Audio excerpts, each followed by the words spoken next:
everyone, this is ArdentVitalGamer. Let's play Siege Survival Gloria Victis on the PC. Imagine playing this war of mine, except you go back in time to the medieval era, and instead of having a civil war, you have Vikings in some Edrings less than. Basically, the concept is you got attacked by Vikings. So let's see. On the year 1205, 6th day of the summer, during our harvest, Izmir attacked us. Savage was invading our home. And then basically, the found got for Bailey, there were too many, and now we have that choice. Outdone guards A, protect the fleeing citizen, or B, workers salvage supplies. I got the workers salvage supplies last time, which get you more stuff. Let's try fleeing citizens this time, see what happens. Self-sacrifice, the guards have its citizen. Soon found shelter within the cold walls, safe from the among those who could join the castle crew to prepare defense. Okay. We're thinking again. That's okay. So it happens, and they overran the city. They blasted the wall. Let's see. First one is right. Monstrous figure. Let's do monstrous figure. It's their champion. Okay. Yeah. Okay. So everyone's more depressed. Okay. Supplies limited. Okay. Let's get started. So we start with this guy named Flint, who's a worker. Flint is basically a worker. His perk is he can carry extra stuff in his backpack compared to the average person. The concept is just use Q and E to move like this. Like the movement key arrows move around. Mouse to click here, there. Right mouse click to roll around like this. So the concept is you play this War of Mine. It's pretty much almost like similar in aspect. The only difference is this aspect also, inside of just look after your own survivors, you also have to help support the Bastion's defense crew who's defending this castle. Because if they fall, you lose. In this War of Mine, you just try to survive with a small group of survivors. So it takes an additional twist on it, which is kind of cool overall. Let's see, let's talk to this guy, see what he happened.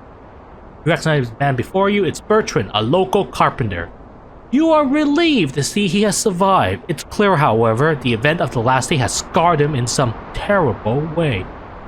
He just sits there, seemingly unaware of your presence, shivering and pressing his hand to his chest.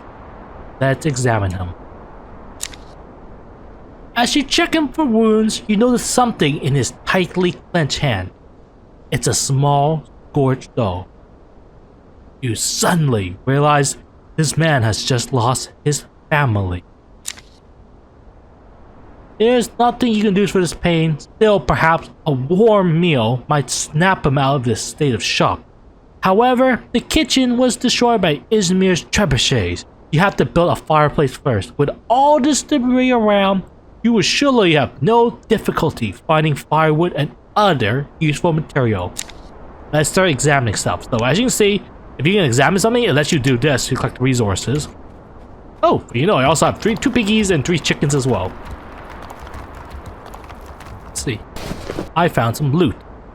In this contest, you can just drag it over or take it all. In your inventory, because I didn't focus on saving supplies, instead I focused on saving civilians. I got 1 unit of wood, 2 firewood unit, 1 unit of plank, 3 clean water for drinking, 3 dirty water, which is bad for you by the way, don't drink it. 1 fodder for farm animals, 1 torch for lighting stuff, and 3 units of fertilizer for farming purposes. I got 3 for wood and 3 fiber. Fiber is usually used for making armor and also for other clothes related items. This is our storehouse, which we use to build stuff. You go in here, you decide where we're going to build. As you notice, there's 2 zones to build, blue and yellow. Let's just quickly grab it first. There's blue and yellow. The yellow zone is basically during a siege, and if anything's in the yellow, it's almost fair play to get hit. If it's in the blue zone, it's safe. So you highly want to recommend get as much of your stuff built in the blue zone to spare yourself from having to rebuild stuff if it gets destroyed during siege combat. So let's go build it.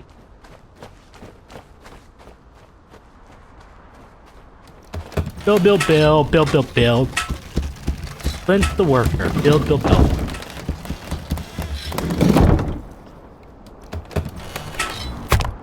Ta-da! Let's chop some wood. This we can craft new items. Ooh. Chopping wood is technically crafting in this case. Let's see. Let's chop. 1 unit of firewood for now. I don't want to use all of it yet, just yet.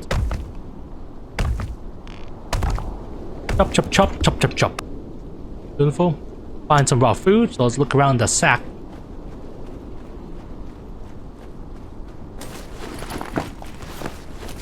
Let's see what food we can find. 2 eggs, some rotten food, 7 units of material. This stuff is usually used for like crafting and building modes, mostly building related stuff, and some fiber. Ooh, so 2 eggs. We have 2 eggs to eat.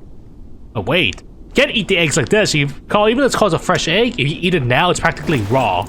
And basically, if you know anything about medieval time, how fresh raw eggs, anything involving raw eggs, you're gonna get a huge massive case of diarrhea. And you know how bad the plumbing is in medieval times, so you don't want that to happen. Let's build ourselves a fireplace to cook our meals. What the heck? Why is it not working? I want to keep everything as close as possible to save space. Okay, so building a fireplace. Fireplace is where you usually do all your cooking in this game, because since the kitchen's blowing up, you have to cook with this.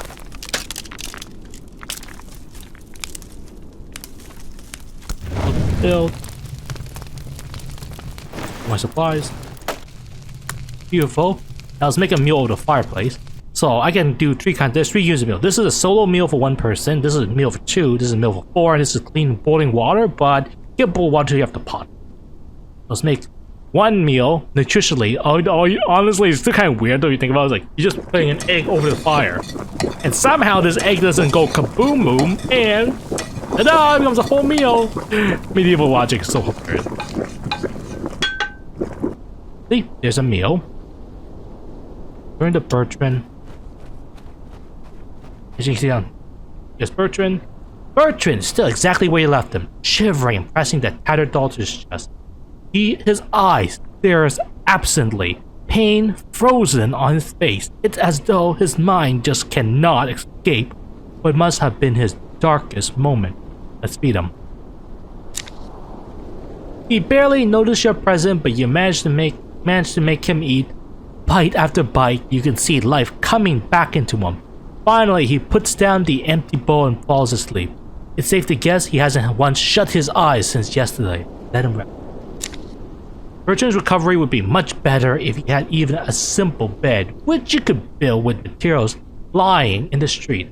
The gate connecting the city to the castle is damaged, but as you recalled, there's a secret passageway leading to the city market. You could use it and look for supplies under the cover of night. But wait a minute, who is that man standing by the gate leading to Bastion? Let's get to work. Talk to the soldier about the gate. Okay, it's a soldier. Okay, by the way, this is your stats for your well-being overall. The soldier standing before you is covered in his blood. His eyes dim with exhaustion, tunic on his armor torn to shreds. Only once he speaks, you recognize Galvic, an experienced garrison member known and liked by the citizens for his cordial attitude. He's stunned, speechless by the loss of his aunt and nieces, yet another blow falling on a man already exhausted. There is no time to grieve. Ishmir will attack soon. We must resupply before it happens. They revealed that a group of soldiers is searching through the city as well, but they still haven't come back. That's why he needs your help. What do you need? We need arrows. Quite a lot of them, of course. It would take days to craft them from scratch, but how about the bowyer's workshop in the city? That's your chance. Hurry, our lives depend on you. He returns to Bastion. The night has come, and when the night come happens, it means you go out to the city to look for supplies. This is when you decide. You can scavenge the city, scout enemy lines, sleep on the ground, sleep in bed, but right now we only have Flint, because Bertrand needs to rest, so we'll send him out to look for supplies. Here, you make all the preparation before entering the city. The map displayed on the path shows all the paths. At the moment, this is the only option we have. As we progress, we can unlock other locations, we can grab this other stuff. This can be used to burn away rotting corpses, and as a light, which we use to burn one corpse at least. So let's go look for supplies. This is a night phase where you go around looking for supplies. You mostly move at one clicking, which is slow. If you double click, you run fast. And of course, this is your alertness, where the higher the alert, it basically means how many guards will be running amok around town. But let's look for supplies. Okay. Basically, the trick is you don't want to have to grab everything right off the bat. You're just searching for it right now. Once you automatically complete the search, you basically, it's there. So next time you go by, you could shove everything to one pile like this. This is a trick I learned. Leave everything in one rubble. It's like a stockpiling trick.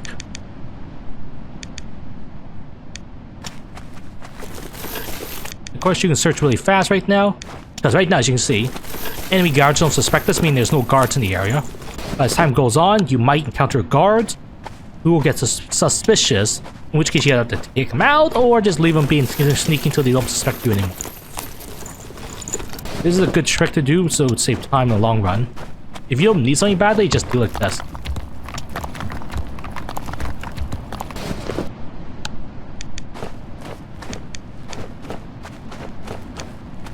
This is why we need a torch. Well, officially, you could run through that corpse pile, but however, there's a catch. If you run through the corpse pile, there's a percentage chance you could get infected and sick, so you have to be mindful of that. If it's worth the risk of running through. Keep that in mind. And go look at the map. There's this. It tells you where some of the block paths are, so you can decide strategically how you want to move as you progress. Good. And wait, finally you can run through that and you don't burn yourself. That's kind of humorous overall. Let's grab, look what's in here. Ooh, okay. As you can recall, Flint only has 9 inventory space. If you use the torch, it's bye-bye. It's not one of those things you can burn, leave lying bound. Ooh, camera-side armor. That can come in handy. Because basically, while you're dealing with supporting the garrison, you want to basically get them as much supply as you can to help them out. So you need to find weapons and other supplies out in the land to help turn the tide of battle. And this is your timer. When it gets to this, it means daylight's out, so you better try to get back in your base as soon as possible by then. Just to be safe, just in case.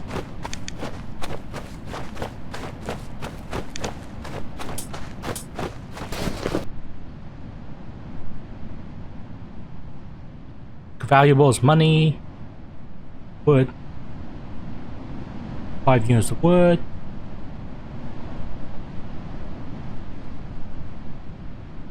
one carcass piece of meat.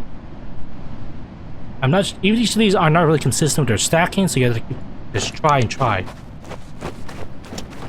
See what's there's an event here, see what happens.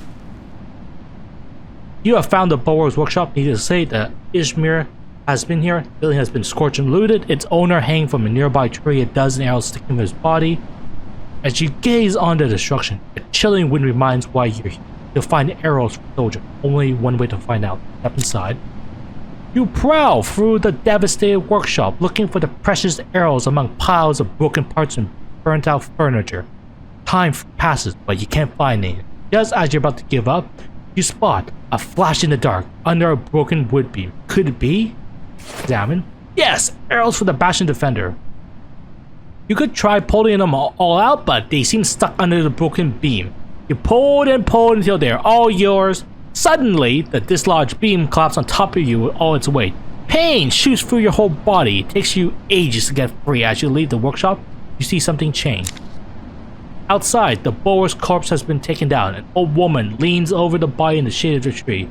She is sobbing, exhausted, and you can guess she must be his mother. She has risked her life to cut her son down and bury him in a shallow grave.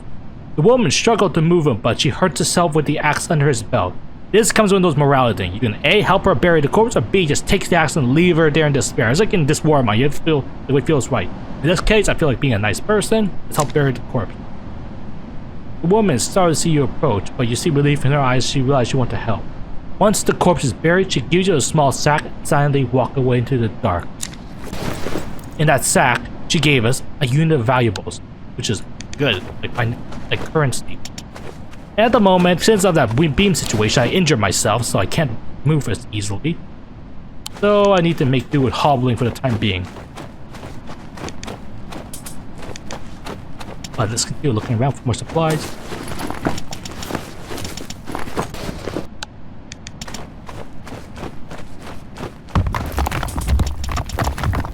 Generally, the type of loot field you notice out there will generally give you an impression of what loot you might find.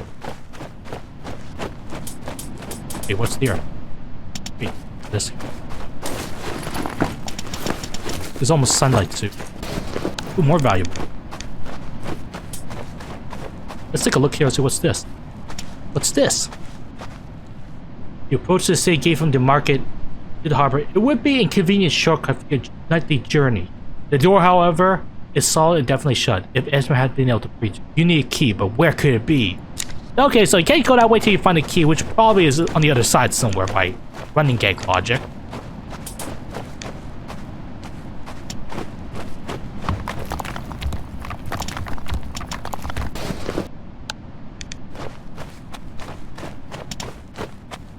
Let's look. As you progress, as you get more gear, you want to start exploring more and more. As each of these resources help you in different. As the sun's about to come up, it means you need to get your butt back to the castle ASAP. I haven't really counted what happened if you stay out past that. I think it just means make it harder because the soldiers be out, but I'm not fully sure. I know in this war of mine, your character gets technically lost, and you have to comedically scramble back home later. Okay, so we know what he has away, so let's take the food back. You don't need the valuables at this time, because that's more like for mainly to go out and do trading and mercantilism. That, we need this. Get the herbs.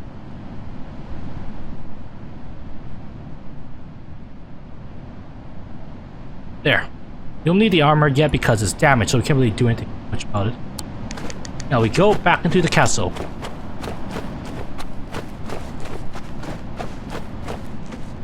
Return. Thanks for watching. Don't forget to like and subscribe to become a part of the Ardent Vital Nation.